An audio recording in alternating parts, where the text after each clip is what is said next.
Hello everyone and welcome to Battle of the Beasts Transformation Takedown. I'm Adam and this is episode 8 of this epic tournament, which is, okay, I will admit, a bit of a slow start with a few good battles, but most of them not being great. The host not liking his own battles. When have I seen that before? Oh yeah, every other series of Battle of the Beasts I've done, except for Insects only. That was nice. That was a good battle. But yeah, with this fight, we do have 2 more beast fights out for a spot in round 2. And yeah, to be honest, I do think this is an interesting fight. So yeah, let's introduce the beast. Representing Series 4, the youngness of Avantia, the only other beast participants in this series after her teammate, which is Equinus, made it through to round 2 from defeating Ronak. We have Nixa, the Deathbringer. And her opponent, representing Series 9, the Warlock Staff, already lost Ursus the Clawed Roar and lost Minos the Demon Bull in prior episodes. We have Spikefin the Water King. So yeah, Nixa versus Spikefin. This seems like an alright fight. As I mentioned in the announcement video and drafting video, Nixa has the ability to shapeshift, where she can shapeshift into prior beasts that she's faced in previous tournaments, that being the OG tournament and the All Generation tournament. So in the OG tournament, she died in round 1 to Kronos, the Clawed Menace, so she can shapeshift into him. And in round 2, in the I can't talk. In the All Generation tournament, she killed Minos the Demon Bull in round 1. What the chance she's going against another Series 9 beast? Yeah, and in round 2, she died to Menux the Sabertooth Terror. So yeah, alright lineup of beasts that she can shapeshift into. Kronos, Minos, and God, what's the other one? Menux. Okay, interesting lineup. Will it help her? Well, let's go to the stats to learn more about this beast, see what her weaknesses are, and see how Spikefin could hopefully exploit that. If not, then, I guess Nixa can shapeshift into Spikefin now. So with that, let's get into the stats. Nixa the Deathbringer. Many people do not know that they have crossed paths with Nixa until it is too late. For the beast can adopt any disguise that she wishes. This is how she lures the nomads of the Dead Valley to their deaths. Nixa may be terrifying, but she does have a weakness. She cannot bear to look at her own hideous true form. Age 259, power 208, magic level 176, fright factor 90, size 160. Powers and abilities: spectral form. Like other ghost beasts, Nixa can switch between a physical form and an incorporeal spectral form at will, letting her go intangible, but she can't attack during being in that form. Voice manipulation. Nixa used her voice as a weapon, which is loud enough to make ears bleed. Wind breath. Nixa can unleash a torrent of wind from her mouth, strong enough to send stalagmites and stalactites flying towards Tom and Eleanor. Shapeshifting.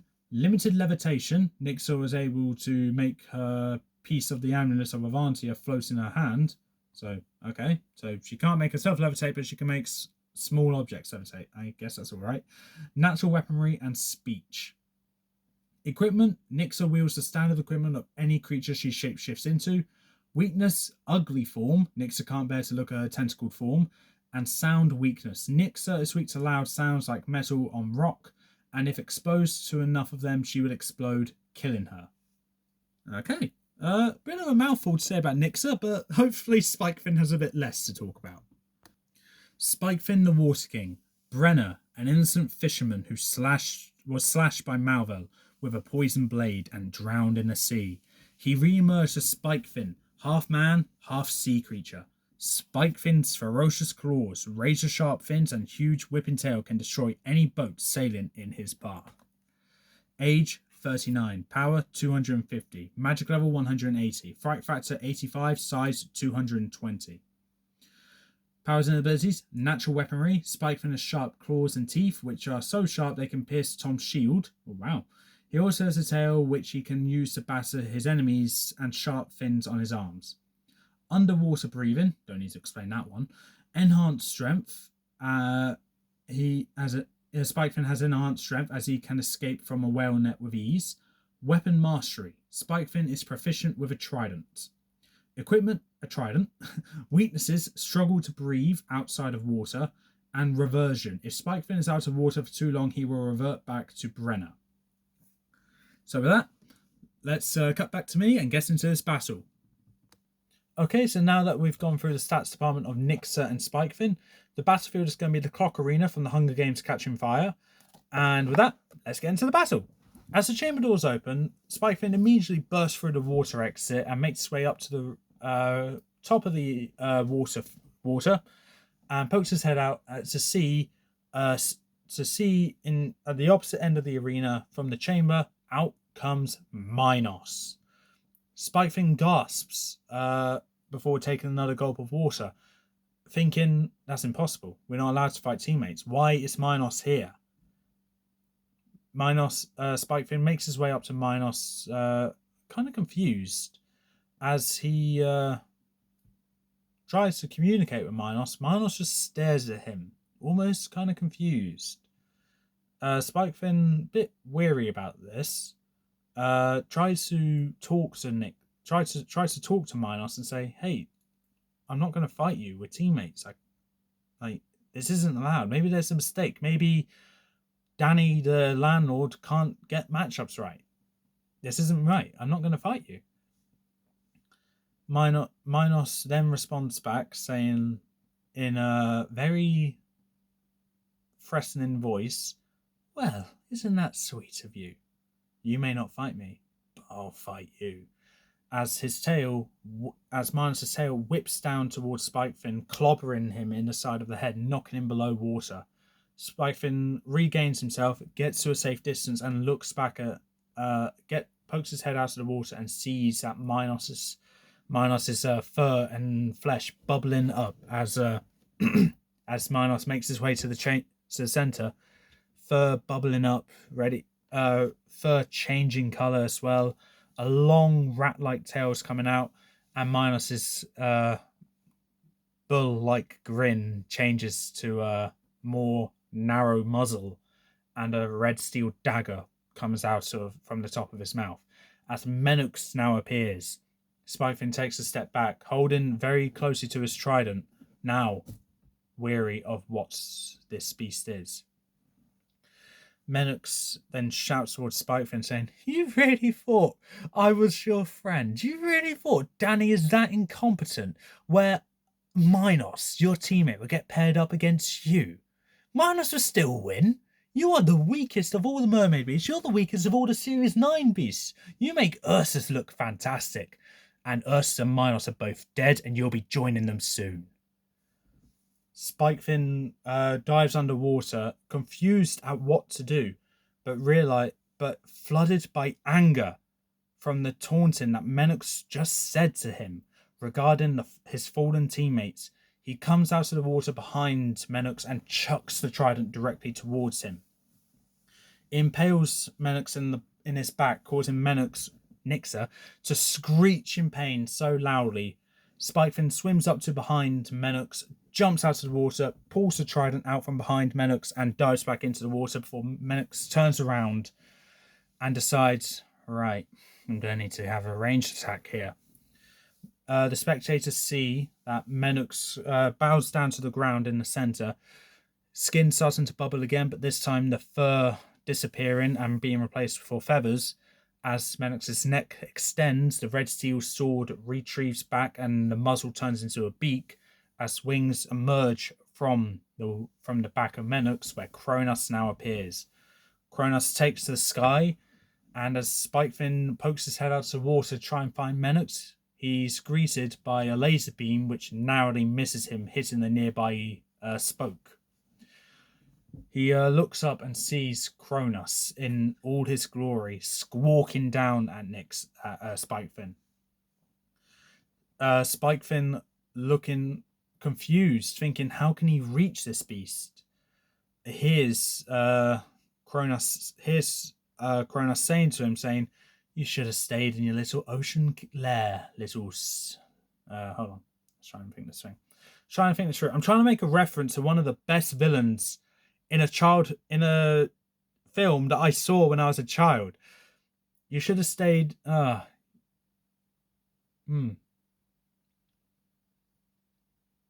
okay, let's try this. You should have stayed in your little lair, serpent boy, serpent man, fisherman, mermaid man. No, that's copyright. But okay, I'm trying to make a reference to Falcon from Stuart Little 2, okay? It's not working. Okay, screw that. Spikefin, completely baffled at what to do, dives back under the water, narrowly avoiding another laser beam hitting the water right where he was. Circling around the water, moving as quick as he can to avoid any lasers that might come down to him, thinking about what to do, he just scrapes the trident along a spoke, loud enough under the water for Kronos to hear it, and Kronos starts to squawk in a bit of annoyance.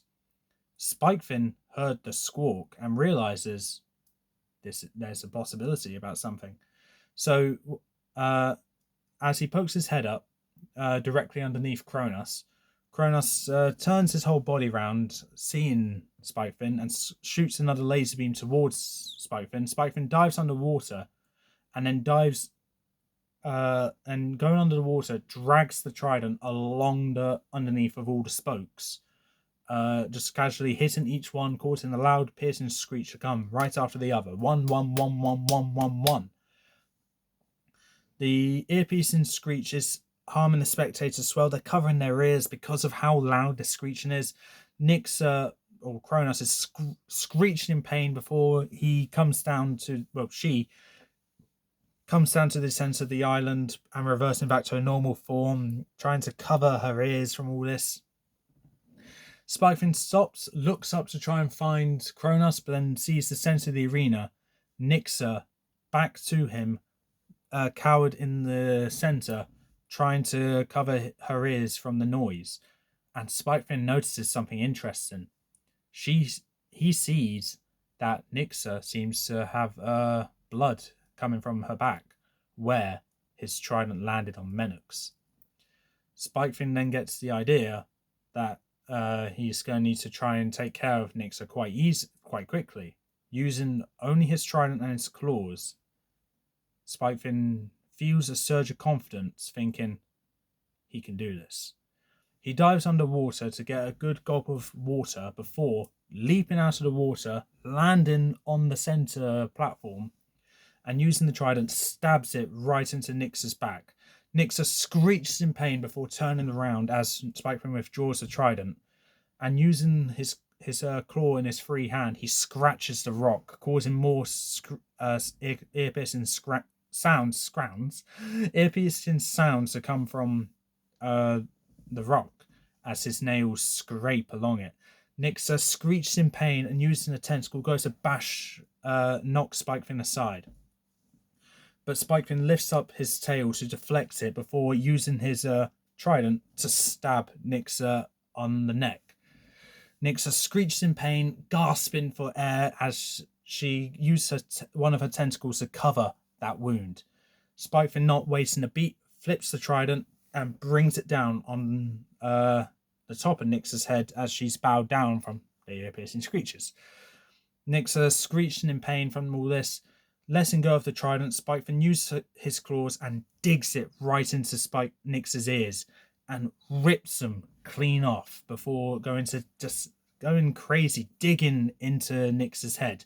Nixa's roaring in pain about this, but Spikefin is feeling that he's starting to lose his breath. He quickly retrieves his trident and rolls back into the water, gasping for, not air, but water.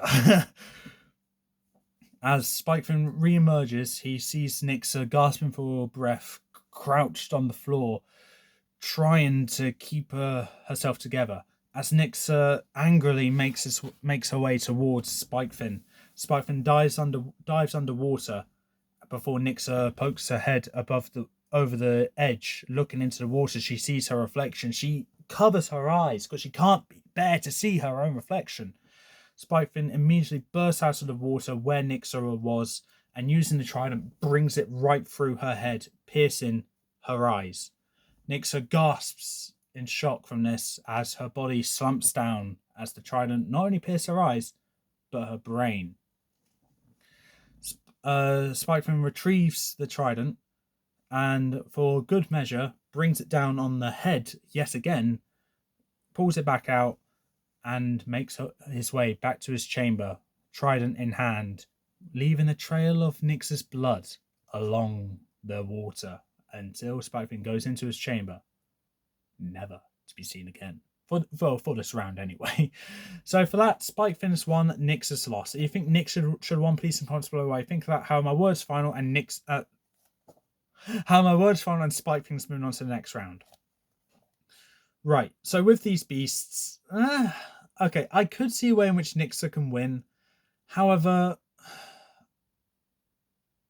I think what really pulled Nixa down is the beasts that she has access to transform into, and Minos was able to do something, like deceit Spikefin. All right, okay, that was good. Okay, I will admit that was good. But then you go into Menux, where Menux could only do so much. Cronus was probably the most useful one. Once the deceit of Minos was revealed, Spikefin's not stupid.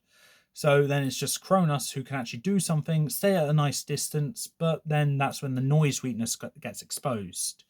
Because obviously Spikefin will have to think of something, and that's probably the best he can do.